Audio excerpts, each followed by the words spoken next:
আবারও বলিউডের বিতর্কের কেন্দ্রবিন্দুতে দীপিকা পাড়ুকোন। সন্দীপ রেড্ডি ভাঙ্গার স্প্লিট থেকে বাদ পড়ার পর থেকেই তাকে ঘিরে শুরু হয়েছে নানা জল্পনা। প্রযোজকের সঙ্গে মতবিরোধ, কাজের সময়সূচি আর মাতৃত্ব সব মিলিয়ে চলছে তীব্র আলোচনা সমালোচনা।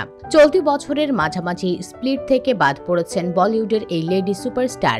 প্রতিদিন ৮ ঘন্টা শুটিং এর শিফট নিয়ে পরিচালক সন্দীপ রেড্ডির সঙ্গে মতবিরোধী নাকি এর কারণ?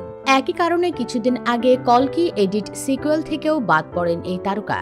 বিষয়টি নিয়ে বিতর্ক থামেনি। কেউ বলছেন দীপিকা পেশাদার নন, আবার কেউ বলছেন তিনি নারীদের জন্য এক নতুন দৃষ্টান্ত স্থাপন করেছেন। তবে এতদিন নীরব ছিলেন দীপিকা, অবশেষে মুখ খুললেন এই অভিনেত্রী। সম্প্রতি এক সাক্ষাৎকারে তিনি বলেন, ভারতীয় চলচ্চিত্র জগৎকে আমরা শিল্প বলি বটে, কিন্তু সত্যিকার অর্থে আমরা কখনো শিল্পের মতো কাজ করিনি।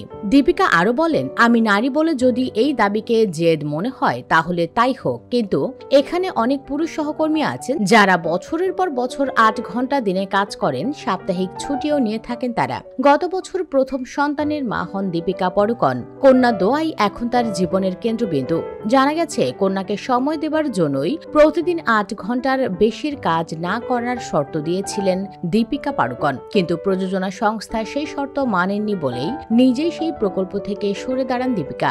এই অভিনেত্রী এখন ব্যস্ত সিদ্ধার্থ আনন্দ পরিচালিত শাহরুখ খানের বিপরীতে কিং সিনেমার শুটিংয়ে। এরপর তাকে দেখা যাবে অটলি পরিচালিত নতুন সিনেমায়, যেখানে তার নায়কের ভূমিকায় থাকবেন দক্ষিণী সুপারস্টার আল্লু অর্জুন।